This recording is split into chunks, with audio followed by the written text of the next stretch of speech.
ಮಾತನಾಡುವಾಗ ಎಚ್ಚರ ತಪ್ಪಿದ್ರೆ ಏನಾಗಬಹುದು ಅನ್ನೋದು ಒಂದು ಭಾಗ, ಆದರೆ ನಿಂದಿಸುವ ಸ್ವರೂಪ ಹೇಗಿರುತ್ತೆ ಅನ್ನುವಂತಹ ವಿಚಾರದಲ್ಲೂ ಕೂಡ ಎಚ್ಚರ ತಪ್ಪದಾಗ ಏನೇನಾಗಬಹುದು ಅನ್ನುವಂಥದ್ದಕ್ಕೆ ಮುನಿರತ್ನ ಅವರ ವಿರುದ್ಧದ ಆರೋಪವೇ ಬೆಸ್ಟ್ ಎಕ್ಸಾಂಪಲ್. ಬಿಜೆಪಿ ಶಾಸಕ ಮುನಿರತ್ನಗೆ ಇನ್ನೂ ಕೂಡ ಬಿಡುಗಡೆ ಭಾಗ್ಯ ಸಿಕ್ಕಿಲ್ಲ. ಜಾಮೀನು ಅರ್ಜಿ ವಿಚಾರಣೆ ಇವತ್ತು ನಡೆದಿತ್ತು. ಇವತ್ತು ನಡೆದಂತಹ ಜಾಮೀನು ಅರ್ಜಿ ವಿಚಾರಣೆ ನಂತರ ತೀರ್ಪನ್ನು ನಾಳೆ ಪ್ರಕಟಿಸುವುದಾಗಿ ನ್ಯಾಯಾಧೀಶರು ಹೇಳಿದ್ದಾರೆ. ಹೀಗಾಗಿ ಈಗ ಕಾಂಗ್ರೆಸ್ಗೆ ಈ ಒಂದು ಮುನಿರತ್ನ ಆಡಿಯೋ ಬಹಳ ದೊಡ್ಡ ಅಸ್ತ್ರವಾಗಿ ಸಿಕ್ಕಿರುವಂಥದ್ದು. ಮುನಿರತ್ನ ವಿರುದ್ಧ ನಿರಂತರವಾದಂತಹ ವಾಗ್ದಾಳಿಯನ್ನ ಕಾಂಗ್ರೆಸ್ ನಾಯಕರು ಒಬ್ಬರಾದ ಮೇಲೊಬ್ಬರು ಮಾಡ್ತಾ ಇದ್ದಾರೆ. ಮುಖ್ಯಮಂತ್ರಿ ಸಿದ್ದರಾಮಯ್ಯನವರು ಕೂಡ ಈ ವಿಚಾರದಲ್ಲಿ ಬಹಳ ಖಡಕ್ ಆಗಿನೇ ಮಾತನಾಡಿದ್ದಾರೆ. ಒಕ್ಕಲಿಗ ಹೆಣ್ಣುಮಕ್ಕಳ ವಿಚಾರದಲ್ಲಿ ಹಾಗೂ ದಲಿತರ ವಿಚಾರದಲ್ಲಿ ಆಡಿರುವಂತಹ ಮಾತುಗಳು ಇದು ಮುನಿರತ್ನ ಅವರದ್ದೇ ಅನ್ನುವಂತಹ ವಾದವನ್ನು ಕಾಂಗ್ರೆಸ್ ಅವರು ಮಾಡ್ತಾ ಇದ್ದಾರೆ. ಆದರೆ ಸತ್ಯಾಸತ್ಯತೆ ಅಫ್ಕೋರ್ಸ್ ತನಿಖೆಯ ನಂತರ ಗೊತ್ತಾಗುವಂಥದ್ದು ಇದ್ದೇ ಇದೆ. ಆದರೆ ಮುನಿರತ್ನ ವಿರುದ್ಧದ ಈ ಪ್ರಕರಣದಿಂದಾಗಿ ಈಗಾಗಲೇ ಆಗಿರುವಂತಹ ಅಂಶಗಳು ಇವತ್ತು ಕೋರ್ಟ್ನಲ್ಲಿ ಏನು ನಡೀತು ಅನ್ನೋದನ್ನು ನಿಮಗೆ ಮೊದಲಿಗೆ ತೋರಿಸ್ತೀನಿ. ನಂತರ ಕಾಂಗ್ರೆಸ್ ಹೇಗೆಲ್ಲ ಪ್ಲಾನನ್ನು ಮಾಡ್ಕೊಂಡಿದೆ ಈ ವಿಚಾರವನ್ನು ಮತ್ತಷ್ಟು ದೊಡ್ಡದಾಗಿ ತೆಗೆದುಕೊಂಡು ಹೋಗೋದಕ್ಕೆ, ರಾಜಕೀಯವಾಗಿ ಇದನ್ನು ಬಳಕೆ ಮಾಡ್ಕೊಳ್ಳೋದಕ್ಕೆ ಅನ್ನೋದನ್ನು ಕೂಡ ನಿಮಗೆ ವಿವರಿಸ್ತೀನಿ. ಈಗ ಮೊದಲನೇದಾಗಿ ಯಾವ ಸ್ವರೂಪದಲ್ಲಿ ಈ ಒಂದು ವಿಚಾರಕ್ಕೆ ಸಂಬಂಧಪಟ್ಟಂತೆ ಕೋರ್ಟ್ನಲ್ಲಿ ವಾದ ಪ್ರತಿವಾದ ನಡೆದಿದೆ ಅನ್ನೋದನ್ನು ನೋಡೋಣ. ಅಶೋಕ್ ಹಾರ್ನಳ್ಳಿ ಅವರು ವಾದವನ್ನು ಮಂಡಿಸಿದ್ದಾರೆ ಮುನಿರತ್ನ ಪರವಾಗಿ. 2015ರಿಂದ 2024ರವರೆಗೂ ನಡೆದಿರುವಂತಹ ಪ್ರಕರಣ ಅಂತ ಹೇಳಿದ್ದಾರೆ. ಅಂದರೆ ಈ ಇಡೀ ಪ್ರಕರಣ ಈಗಲೇ ನಡೆದಿದ್ದಲ್ಲ, 2015ರಿಂದ 2024ರವರೆಗೂ ಕೂಡ ನಡೆದಿದೆ ಅನ್ನುವಂಥ ಆರೋಪ ಇದೆ. FIRನಲ್ಲಿ ಜನಾಂಗೀಯ ಪ್ರಚೋದನೆ ಅಂತ ಉಲ್ಲೇಖವನ್ನು ಮಾಡಿದ್ದಾರೆ ಅನ್ನುವಂತಹ ಅಂಶವನ್ನು ಕೂಡ ಇಲ್ಲಿ ಅವರು ಪ್ರಸ್ತಾಪಿಸಿದ್ದಾರೆ. ಚೆಲುವರಾಜು ಉಪಸ್ಥಿತಿಯಲ್ಲಿ ನಡೆದಿದೆ, ಅವರೇ ಪ್ರಚಾರವನ್ನು ಮಾಡಿದ್ದಾರೆ. ಅಂದರೆ ಚೆಲುವರಾಜು ಅವರು ಇದ್ದಾಗಲೇ ನಡೆದಿರುವಂಥದ್ದು, ಹಾಗೆಯೇ ಅವರೇ ಅದನ್ನು ಬಿಡುಗಡೆ ಮಾಡಿದ್ದಾರೆ ಅಥವಾ ಅದನ್ನೇ ಅವರು ಪ್ರಚಾರ ಮಾಡಿದ್ದಾರೆ. ಚೆಲುವರಾಜು ಇದರ ನಿಜವಾದಂಥ ಆರೋಪಿ ಅನ್ನುವಂತಹ ವಾದವನ್ನು ಅಶೋಕ್ ಹಾರ್ನಳ್ಳಿ ಅವರು ಈ ವಿಚಾರದಲ್ಲಿ ಮಾಡಿದ್ದಾರೆ. ಮೇ 18ರಂದು ನಡೆದಂತಹ ಘಟನೆ ಇದು. ಈಗ ಇದಕ್ಕೆ ಸಂಬಂಧಪಟ್ಟಂತೆ FIR ಆಗಿದೆ ಅನ್ನುವಂಥದ್ದನ್ನು ಕೂಡ ಉಲ್ಲೇಖ ಮಾಡಿದ್ದಾರೆ. ಹಾಗೆಯೇ ಮುನಿರತ್ನ ಕಚೇರಿಯಲ್ಲಿ ನಡೆದಿದೆ ಅನ್ನುವಂತಹ ಆರೋಪವನ್ನು ಇಲ್ಲಿ ಮುನಿರತ್ನ ಅವರ ವಿರುದ್ಧ ಮಾಡಲಾಗಿದೆ. ಮೇ 18ರಂದು ಈ ಒಂದು ಆಡಿಯೋ ರೆಕಾರ್ಡ್ ಆಗಿತ್ತು ಅಂತೇಳಿ ದೂರುದಾರರ ಮುಂದೆ ಮುನಿರತ್ನ ಜಾತಿ ನಿಂದನೆಯನ್ನು ಮಾಡಿಲ್ಲ ಅನ್ನುವಂತಹದ್ದನ್ನು ಕೂಡ ಹೇಳಿದ್ದಾರೆ. ಅಷ್ಟೇ ಅಲ್ಲದೆ ಬಹಳ ಮುಖ್ಯವಾಗಿ ಸಾರ್ವಜನಿಕರ ಮುಂದೆ ಜಾತಿ ನಿಂದನೆ ನಡೆದಿಲ್ಲ ಅನ್ನುವಂತಹ ಅಂಶವನ್ನು ಕೂಡ ಇಲ್ಲಿ ಉಲ್ಲೇಖ ಮಾಡಲಾಗಿದೆ. ವಾದ ಮಾಡುವ ಸಂದರ್ಭದಲ್ಲಿ ಹಾಕಿರುವ ಸೆಕ್ಷನ್ಗಳು ಮುನಿರತ್ನ ವಿರುದ್ಧ ಅನ್ವಯ ಆಗುವುದಿಲ್ಲ ಅನ್ನುವಂತಹ ಅಂಶವನ್ನು ಕೂಡ ಇದೇ ಸಂದರ್ಭದಲ್ಲಿ ಪ್ರಸ್ತಾಪಿಸಿದ್ದಾರೆ. ಇಬ್ಬರಿಗಿಂತ ಹೆಚ್ಚಿನ ಉಪಸ್ಥಿತಿ ಇರಬೇಕಾಗತ್ತೆ ಅಲ್ಲಿ ಜಾತಿ ನಿಂದನೆಯಂತಹ ಒಂದು ಪ್ರಕರಣ ನಡಿಬೇಕಾದ್ರೆ. ಆದರೆ ಇಲ್ಲಿ ಚೆಲುವರಾಜು ಮತ್ತು ಮುನಿರತ್ನ ಇಬ್ಬರೇ ಇದ್ದಾಗಲೇ ಅಥವಾ ಗುಂಪಿನ ಮುಂದೆ ಜಾತಿ ನಿಂದನೆ ಮಾಡಿದ್ದಾರೆ ಅನ್ನುವಂಥದ್ದು ಕೂಡ ಅನ್ನೋ ಆರೋಪವೂ ಕೂಡ ಇಲ್ಲಿ ಇಲ್ಲ ಅನ್ನುವಂಥದ್ದನ್ನು ಉಲ್ಲೇಖ ಮಾಡಿದ್ದಾರೆ.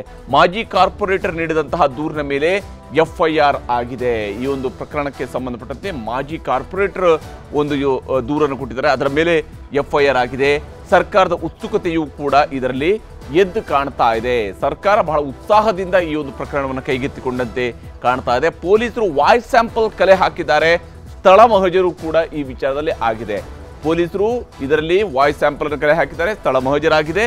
ಪೊಲೀಸರು ಇದನ್ನೆಲ್ಲವೂ ಕೂಡ ಮಾಡಿದ ನಂತರ ಆರೋಪಿಯನ್ನು ಜೈಲಲ್ಲಿ ಇಡಬೇಕಾದಂಥ ಅವಶ್ಯಕತೆ ಇಲ್ಲ, ಅವರಿಗೆ ಜಾಮೀನನ್ನು ಕೊಡಬೇಕು ಅನ್ನುವಂತಹ ಒಂದು ವಾದವನ್ನು ಅಶೋಕ್ ಹಾರ್ನಹಳ್ಳಿಯವರು ಮಾಡಿದ್ದಾರೆ ಮುನಿರತ್ನ ಪರವಾಗಿ ಇವತ್ತು ಕೋರ್ಟ್ನಲ್ಲಿ. ಇದೇ ಸಂದರ್ಭದಲ್ಲಿ ಪಬ್ಲಿಕ್ ಪ್ರಾಸಿಕ್ಯೂಟರ್ ಆಗಿರುವಂತಹ ಪ್ರದೀಪ್ ಕುಮಾರ್ ಅವರು ಸರ್ಕಾರದ ಪರವಾಗಿ ಅಪಿಯರ್ ಆದರು. ಅವರು ಕಳೆದ 9 ವರ್ಷಗಳಿಂದಲೇ ದೂರುದಾರರಿಗೆ ಹಿಂಸೆ ಮಾಡಲಾಗ್ತಾ ಇದೆ ಅನ್ನುವಂಥದ್ದನ್ನು ಕೋರ್ಟ್ನ ಗಮನಕ್ಕೆ ತಂದಿದ್ದಾರೆ. ತುಂಬ ಕೆಟ್ಟ ಪದಗಳಿಂದ ನಿಂದನೆಯನ್ನು ಮಾಡಿದ್ದಾರೆ ಅನ್ನುವಂತಹ ಅಂಶವನ್ನು ಕೂಡ ಉಲ್ಲೇಖ ಮಾಡಿದ್ದಾರೆ. ಹಾಗೆಯೇ ಮುನಿರತ್ನ ಕೆಟ್ಟದಾಗಿ ಜಾತಿ ಹೆಸರು ಹೇಳಿ ಬೈದಿದ್ದಾರೆ ಅನ್ನುವಂಥ ಅಂಶವನ್ನು ಕೂಡ PP ಅವರು ಉಲ್ಲೇಖ ಮಾಡಿದ್ದಾರೆ. ಮುನಿರತ್ನ ಕಚೇರಿಯಲ್ಲಿ ಈ ಘಟನೆ ನಡೆದಿದೆ ಅನ್ನೋದನ್ನು ಕೂಡ ಹೇಳಿದ್ದಾರೆ. ಅಂದರೆ ಮುನಿರತ್ನ ಅವರ ಕಚೇರಿಯಲ್ಲಿ ಸ್ನೇಹಿತರ ಮುಂದೆಯೇ ಜಾತಿ ನಿಂದನೆಯನ್ನು ಮಾಡಿದ್ದಾರೆ. ಅಂದರೆ ಇದು ಒಬ್ಬರೇ ಇರಲಿಲ್ಲ, ಮುನಿರತ್ನ ಅವರ ಸ್ನೇಹಿತರಿದ್ರು, ಅವರ ಮುಂದೆನೇ ಈ ರೀತಿಯಾಗಿ ಜಾತಿ ನಿಂದನೆಯನ್ನು ಮಾಡಿ ಕುಟುಂಬದ ಮಹಿಳೆಯರನ್ನು ಟಾರ್ಗೆಟ್ ಮಾಡಿ ಬೈದಿದ್ದಾರೆ ಅಂತೇಳಿ ಈ ಆಡಿಯೋದಲ್ಲಿ ಇರುವಂತಹ ಅಂಶಗಳು ಬಹಳ ಮುಖ್ಯವಾಗಿರುವಂಥದ್ದು ಇದೇನೆ. ಹಾಗೆಯೇ ಚೆಲುವರಾಜು ದೂರು ಕೊಡೋದಕ್ಕೆ ತಡ ಮಾಡಿಲ್ಲ ಅನ್ನುವಂಥನ್ನು ಕೂಡ ಇದೇ ಸಂದರ್ಭದಲ್ಲಿ ಅವರು ಪ್ರಸ್ತಾಪವನ್ನು ಮಾಡಿದ್ದಾರೆ. ಸಾರ್ವಜನಿಕರ ಸಮ್ಮುಖದಲ್ಲೇ ಘಟನೆ ನಡೆಯಬೇಕಿಲ್ಲ ಅನ್ನುವಂಥನ್ನು ಕೂಡ ಹೇಳಿದ್ದಾರೆ. ಅಂದರೆ ಜಾತಿ ನಿಂದನೆ ಅಂತ ಹೇಳ್ಕೊಂಡು ಹಾಗಾದರೆ ಒಬ್ಬ ವ್ಯಕ್ತಿಯನ್ನ ಆ ಇಬ್ರು ಮಾತ್ರ ಇದ್ದಂಥ ಸಂದರ್ಭದಲ್ಲಿ ಜಾತಿ ನಿಂದನೆ ಮಾಡಿದಾಗ ಮಾತ್ರ ಹಾಗಾದರೆ ಜಾತಿ ನಿಂದನೆ ಆಗೋದಿಲ್ವಾ? ಒಬ್ಬನನ್ನೇ ಕರೆಸಿ ಒಬ್ಬನೇ ಬೈದರೆ ಅವಾಗ ಜಾತಿ ನಿಂದನೆ ಆಗೋದಿಲ್ವಾ ಅನ್ನೋಂಥದ್ದು. ಒಬ್ಬ ವ್ಯಕ್ತಿ ಇದ್ರೂ ಕೂಡ ಅಪರಾಧ ಅನ್ನಿಸಿಕೊಳ್ಳುತ್ತೆ ಅನ್ನೋಂಥದ್ದನ್ನು ಪಬ್ಲಿಕ್ ಪ್ರಾಸಿಕ್ಯೂಟರ್ ಅವರು ಹೇಳಿದ್ದಾರೆ.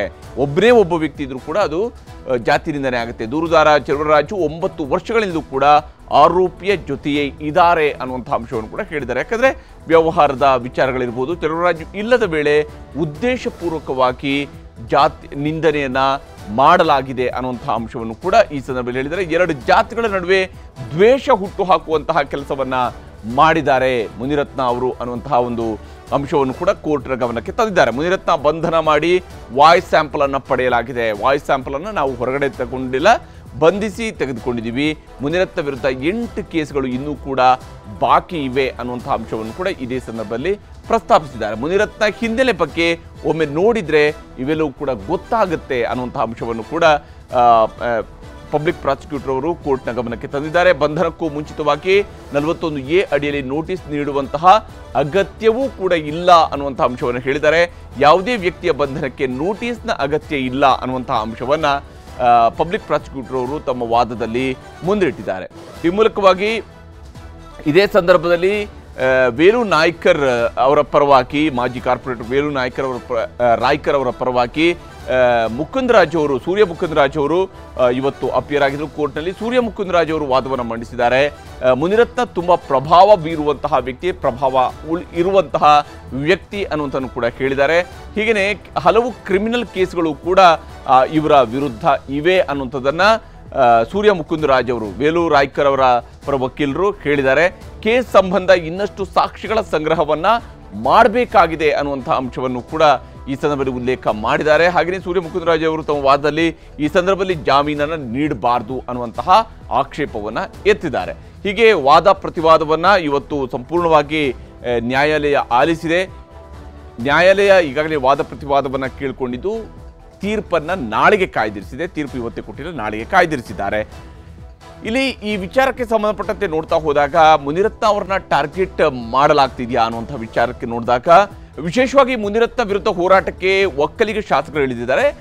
ಇಲ್ಲಿ ಮುನಿರತ್ನ ಅವರು ಹೇಳಿರುವಂತಹದ್ದು ಹೌದು ಅಂತೇಳಿ ಆದರೆ ಅದು ನಿಜಕ್ಕೂ ಕೂಡ ಅವರದೇ ವಾಯ್ಸ್ ಸ್ಯಾಂಪಲ್ ಅನ್ನುವಂಥದ್ದು ದೃಢಪಟ್ಟರೆ, ಅವರೇ ಆಡಿರುವಂತಹ ಮಾತುಗಳು ಅನ್ನುವಂಥದ್ದು FSL ಮೂಲಕವಾಗಿ ದೃಢಪಟ್ಟರೆ, ಉಳಿದೆಲ್ಲ ಕಾರಣಗಳಿರ್ಬೋದು, ಕೋರ್ಟಲ್ಲಿ ನಾನಾ ಅಂಶಗಳು ಸಾಕ್ಷಿಗಳನ್ನ ಪ್ರೊಡ್ಯೂಸ್ ಮಾಡಬೇಕಂತ ಇವೆಲ್ಲವೂ ಕೂಡ ಇದ್ದೇ ಇರುತ್ತೆ. ಆದರೆ ನಿಜಕ್ಕೂ ಅದು ಅವರದೇ ವಾಯ್ಸ್ ಮತ್ತು ಅದು ಅವರೇ ಮಾತನಾಡಿದ್ದು ಅಂತೇಳಿ ಆದರೆ ಸಾರ್ವಜನಿಕವಾಗಿಯೂ ಕೂಡ ಅನೇಕ ವಿಚಾರಗಳಿಗೆ ಅವರು ಉತ್ತರದಾಯಿ ಆಗಬೇಕಾಗುತ್ತೆ. ಇದೇ ಕಾರಣಕ್ಕಾಗಿ ಒಕ್ಕಲಿಗ ಶಾಸಕರು ಇದನ್ನು ಬಹಳ ಗಂಭೀರವಾಗಿ ತೆಗೆದುಕೊಂಡಿದ್ದಾರೆ. ಮುನಿರತ್ನ ಇಲ್ಲಿ ಜಾತಿಯನ್ನ, ಗೌಡ ಹೆಣ್ಣು ಮಕ್ಕಳನ್ನ ಅನ್ನುವಂಥದ್ದನ್ನೇ ಉಲ್ಲೇಖ ಮಾಡಿಕೊಂಡು ದಲಿತ ವ್ಯಕ್ತಿಗಳನ್ನ ಬಹಳ ಕೆಟ್ಟದಾಗಿ, ಬಹಳ ಕೀಳು ಮಟ್ಟದಲ್ಲಿ ಮಾತನಾಡಿದ್ದಾರೆ ಅಂತ ಹೇಳಿ ಈಗಾಗಲೇ CM ಸಿದ್ದರಾಮಯ್ಯಗೆ ಕೂಡ ದೂರು ನೀಡಿದ್ದಾರೆ. ಒಕ್ಕಲಿಗ ಶಾಸಕರು, ಒಕ್ಕಲಿಗ ನಾಯಕರು, ಮಂತ್ರಿ ನಾಳೆ ಸಂಜೆ ಒಕ್ಕಲಿಗ ಶಾಸಕರ ಸಭೆಯೂ ಕೂಡ ಸಚಿವ ಚೆಲುವರಾಯಸ್ವಾಮಿ ಅವರು ಕರೆದಿದ್ದಾರೆ. ಈ ವಿಚಾರಕ್ಕೆ ಸಂಬಂಧಪಟ್ಟಂತೆ ಚರ್ಚೆಯನ್ನು ನಡೆಸೋದಕ್ಕೆ ಏನು ಮಾಡಬೇಕು, ಮುಂದೆ ಪ್ಲಾನ್ ಆಫ್ ಆಕ್ಷನ್ ಏನಿರಬೇಕು ಅಂತೇಳಿ, ಯಾಕಂದರೆ ಈ ವಿಚಾರವನ್ನು ಅಷ್ಟು ಸುಲಭವಾಗಿ ಕೈ ಬಿಡಬಾರ್ದು ಅಂತೇಳಿ ಮುಂದಿನ ಹೋರಾಟದ ರೂಪುರೇಷೆಯ ಹಿನ್ನೆಲೆಯಲ್ಲಿ ಈ ಸಭೆಯನ್ನು ಚೆಲುವರಾಯಸ್ವಾಮಿ ಅವರು ಕರೆದಿದ್ದಾರೆ. ಈ ಮೂಲಕ ಮುನಿರತ್ನ ಯಾವ ಸ್ವರೂಪದಲ್ಲಿ ಇಲ್ಲಿ ಪದಗಳ ಬಳಕೆ ಮಾಡಿದಾರೋ ಅದಕ್ಕೆ ಕೌಂಟರ್ ಕೊಡಬೇಕು. ಪ್ರತಿಪಕ್ಷಗಳಿಗೆ ಟಕ್ಕರ್ ಕೊಡೋದಕ್ಕೆ ಮುನಿರತ್ನ ಆರೋಪವನ್ನು, ಆಡಿಯೋವನ್ನು ಬಳಕೆ ಮಾಡ್ಕೊಳ್ಳೋದಕ್ಕೂ ಕೂಡ ಈಗ ಕಾಂಗ್ರೆಸ್ ತಯಾರಿ ಮಾಡಿರುವಂಥದ್ದು ಸ್ಪಷ್ಟವಾಗಿ ಗೋಚರಿಸ್ತಾ ಇದೆ. ವಿಶೇಷ ತನಿಖಾ ತಂಡವನ್ನು ರಚನೆ ಮಾಡಿ ತನಿಖೆಗೆ ಚುರುಕು ಮುಟ್ಟಿಸಬೇಕು ಅನ್ನುವಂತಹ ಒಂದು ಒತ್ತಡವನ್ನು ಸರ್ಕಾರದ ಮೇಲೆ ಹೇರುವಂತಹ ಪ್ರಯತ್ನವೂ ಕೂಡ ಇಲ್ಲಿ ಸಾಗ್ತಾ ಇರುವಂಥದ್ದು. ಹಳೆ ಕೇಸ್ಗಳಿಗೂ ಕೂಡ ಮರುಜೀವ ಕೊಟ್ಟು BJPಯನ್ನು ಹಣಿಯೋ ತಂತ್ರವನ್ನು ಇಲ್ಲಿ ಹೆಣೆಯಲಾಗ್ತಾ ಇರುವಂಥದ್ದು ಗೋಚರಿಸ್ತಾ ಇದೆ. ಹೀಗೆ ಮುನಿರತ್ನ ಬಗ್ಗೆ ಈಗಾಗಲೇ BJP ದೊಡ್ಡವರು ಮಾತಾಡ್ತಾ ಇಲ್ಲ. ಮುನಿರತ್ನ ವಿಚಾರದಲ್ಲಿ ಅನೇಕರು ಮೌನ ತಾಳಿದ್ದಾರೆ, ಅಥವಾ ಮಾತಾಡುವಂಥವ್ರು ಕೂಡ ಮುನಿರತ್ನ ಅವ್ರನ್ನ ರಾಜಕೀಯವಾಗಿ ಟಾರ್ಗೆಟ್ ಮಾಡಲಾಗಿದೆ, ಸತ್ಯಾಸತ್ಯತೆ ಹೊರಬರಲಿ, ಇವರು ಬೇಕಂತಲೇ ಈಗ ಮಾಡ್ತಾ ಇದ್ದಾರೆ ಅನ್ನುವಂಥ ರೀತಿಯಲ್ಲಿ ಹೇಳ್ತಾ ಇದ್ದಾರೆ ಹೊರತು ಮುನಿರತ್ನ ಹೇಳಿರುವಂಥ ವಿಚಾರಗಳನ್ನು ಯಾರೂ ಕೂಡ ಸಮರ್ಥನೆ ಮಾಡುವಂತಹ ಕೆಲಸವನ್ನು ಮಾಡ್ತಾ ಇಲ್ಲ. ಇದು ಬಹಳ ಮುಖ್ಯವಾಗಿರುವಂಥ ಅಂಶ. ಮುನಿರತ್ನ ಆಡಿಯೋವನ್ನೇ ಬಳಸಿಕೊಂಡು ಈಗ ದೊಡ್ಡ ಹೋರಾಟವನ್ನು ರೂಪಿಸುವಂಥದ್ದು ಕಾಂಗ್ರೆಸ್ ನಾಯಕರುಗಳ ಯೋಚನೆ. ಇದಕ್ಕೆ ಬೇಕಾದಂತಹ ತಯಾರಿಯನ್ನು ಅವರು ಮಾಡ್ತಾ ಇದ್ದಾರೆ. ಹೈಕಮಾಂಡ್ ಮಟ್ಟದಲ್ಲೂ ಕೂಡ BJPಗೆ ಬಿಸಿ ಮುಟ್ಟಿಸುವಂತಹ ತಂತ್ರಗಾರಿಕೆಯನ್ನು ಇಲ್ಲಿ ರೂಪಿಸಲಾಗಿದೆ. ದಲಿತರ ಬಗ್ಗೆ, ಒಕ್ಕಲಿಗ ಹೆಣ್ಣುಮಕ್ಕಳ ಬಗ್ಗೆ. ಇಲ್ಲಿ ದಲಿತ ಅಥವಾ ಒಕ್ಕಲಿಗ ಮಕ್ಕಳು ಅನ್ನುವಂಥದ್ದು ಪ್ರಶ್ನೆ ಅಲ್ಲ. ಇದು ಯಾವುದೇ ಮನುಷ್ಯರ ಬಗ್ಗೆಯೂ ಕೂಡ ಇವರು ಈ ರೀತಿಯಾಗಿ ಮಾತಾಡಿದ್ದು ಹೌದು ಅಂತೇಳಿ ಆದರೆ ಅದು ನಿಜಕ್ಕೂ ಕೂಡ ಅಕ್ಷಮ್ಯವಾಗಿರುವಂಥದ್ದು. ಈ ರೀತಿಯಾದಂತಹ ಹೊಲಸು ಮನಸ್ಥಿತಿಯನ್ನು ಹೊಂದಿದರೆ ಮಾತ್ರನೇ ಈ ರೀತಿಯಾಗಿ ಮಾತನಾಡೋಕ್ಕೆ ಸಾಧ್ಯ ಆಗುವಂಥದ್ದು. ಮುನಿರತ್ನವರು ಬಹುಶಃ ಇದನ್ನು ಮಾತನಾಡಿದ್ದು ಹೌದು ಅಂತೇಳಿ ಏನಾದರೂ ಸಾಬೀತಾದರೆ ಸಹಜವಾಗಿ ಅವರು ಅನೇಕ ಪ್ರಶ್ನೆಗಳಿಗೆ ಉತ್ತರವನ್ನು ಕೊಡಲೇಬೇಕಂತ ಅನಿವಾರ್ಯತೆ ಇದ್ದೇ ಇರುತ್ತೆ.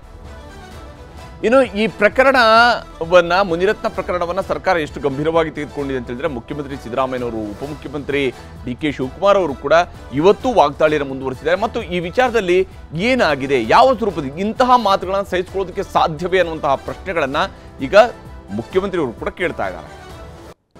ಇಲ್ಲ, ಬಂದು ಭೇಟಿ ಆಗಿದ್ದರು, ನನ್ನನ್ನು ಭೇಟಿ ಮಾಡಿದರು. ಅವರೆಲ್ಲ ಇನ್ನೊಂದು ಬಂದು ಭೇಟಿ ಮಾಡ್ತೀವಿ ಅಂತ ಹೇಳಿದ್ದಾರೆ. ಭೇಟಿ ನೀವು ಗೌರ್ಮೆಂಟು ಈ ಥರ ಎಲ್ಲ ಒಕ್ಕಲಿಗರ ಮೇಲೆ, ಶೆಡ್ಯೂಲ್ ಕಾಸ್ಟ್ನ ಮೇಲೆ ಅನಗತ್ಯ ಸ್ಟೇಟ್ಮೆಂಟ್ಗಳು ಕೊಟ್ಟಿದ್ದಾರೆ, ಹೀನಾಯವಾಗಿ ಮಾತಾಡಿದ್ದಾರೆ,